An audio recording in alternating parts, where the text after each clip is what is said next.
Nagsimula ang pelikula kay Laura, na isang college student, nahihirapan siyang bayaran ang kanyang tuition sa paaralan at sa inuupahang bahay, kasama naman niya ang kanyang boyfriend na si Tomas, na sinisingil siya sa hatian nila ng rente ng bahay. Wala naman maibigay si Laura kaya't nangako na maghahanap ng pangalawang trabaho.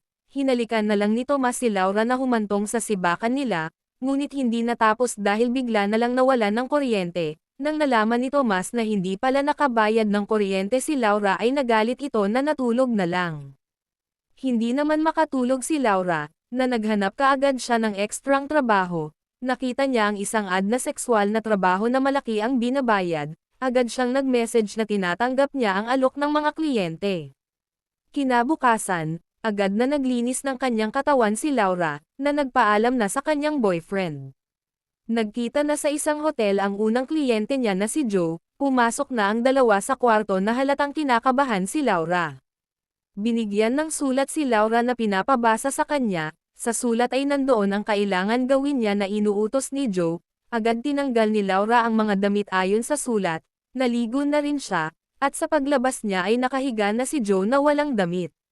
Pinahiga na si Laura na halatang natatakot sa unang sibakan nila. Napansin naman ito ni Joe kaya't hindi niya tinuloy na sibakin si Laura. Inamin ni Laura na gusto lang niya magkapera para sa tuition niya at sa gastos araw-araw. Naawa naman si Joe kaya't ibinigay na niya ang pera na kinatuwa ni Laura.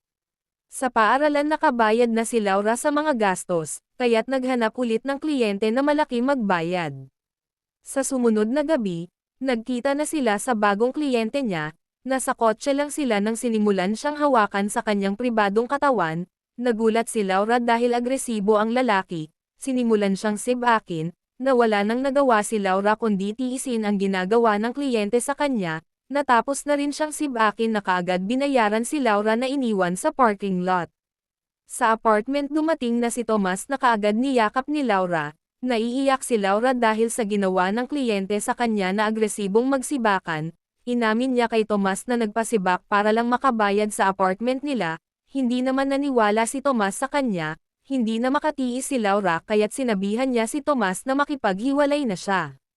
Sa sumunod na gabi, nakilala niya ang binata na si Carlo sa bar. Naging malapit na ang dalawa na inihatid siya ni Carlo sa kanyang apartment.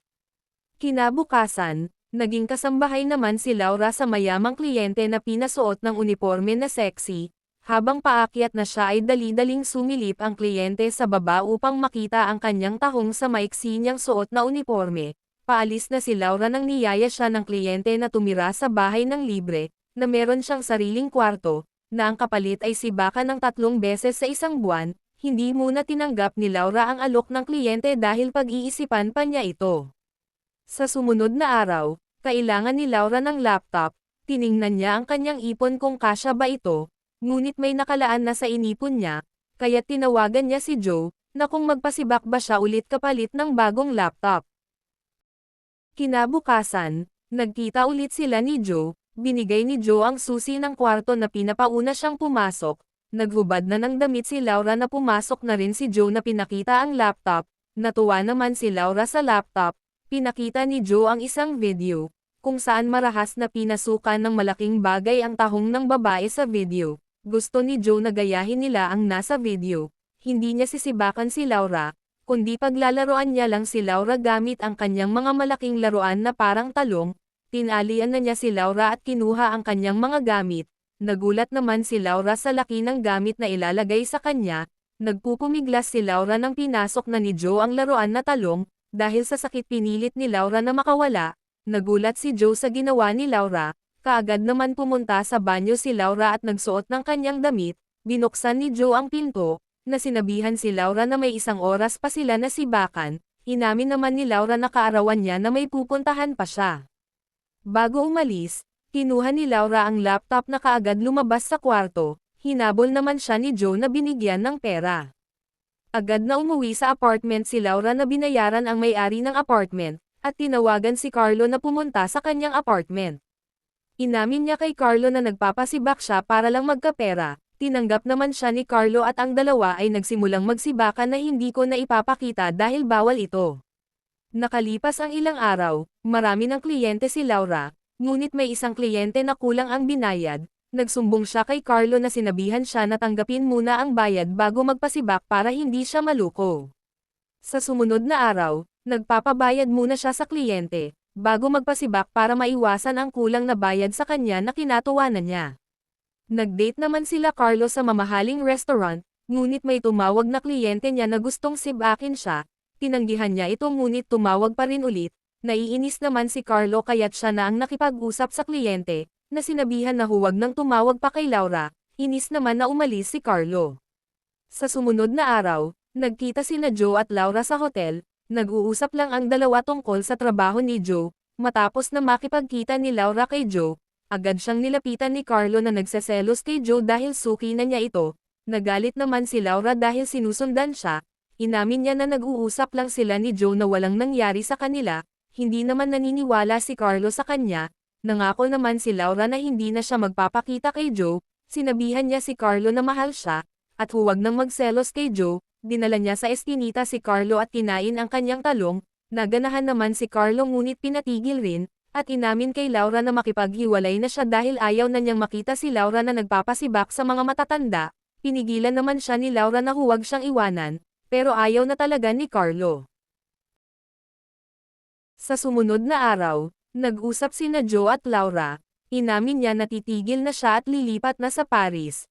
Nag-alala naman si Joe na kaagad niyaya siya na magsama sila ng 5 oras kapalit ng $1,000, para may pera na madadala sa Paris. Napaisip naman si Laura sa offer ni Joe na malaking halaga. Kinabukasan, ay nagkita ang dalawa, niyaya siya ni Joe na pumunta sa sekretong clubhouse, na ipapakita sa kanya. Pumayag naman si Laura na kaagad sinuot ang binigay na jacket ni Joe, nakarating na rin sila sa clubhouse at agad pinaupo si Laura, kung saan merong mga lalaki ang mga nanunood ng malaswang video. Pagkatapos manood ay pumunta naman sila sa isang kwarto kung saan naghihintay ang dalawang matandang lalaki kay Laura, sinimulan siyang sibakin na tinali sa kahoy, hindi ko na ipapakita dahil bawal ito. Natapos ang sibakan ay agad na lumabas sa clubhouse si Laura na nandidiri sa ginawa ng mga matanda sa kanya, hinabol naman siya ni Joe na pinapapunta pabalik sa hotel para sa kanyang bayad. Nakarating na sila sa hotel, bago ibigay ang pera pinabihis muna siya ni Joe, sa banyo naiiyak na lang si Laura sa nangyari sa kanya, lumabas na rin siya na wala na si Joe, binuksan niya ang envelope na nagulat na $100 lang ang laman. Nakita rin niya ang sulat kung saan pinangako ni Joe na ibibigay ang kulang na $900 sa Huwebes, na dapat magkita pa sila ulit. Wala nang nagawa si Laura kundi mag-akit at maiyak na lang. Dumating na ang Huwebes, mas lalong nena si Laura dahil hindi sumipot si Joe sa pangako niya. Galit na umalis si Laura sa Paris para magbagong buhay na.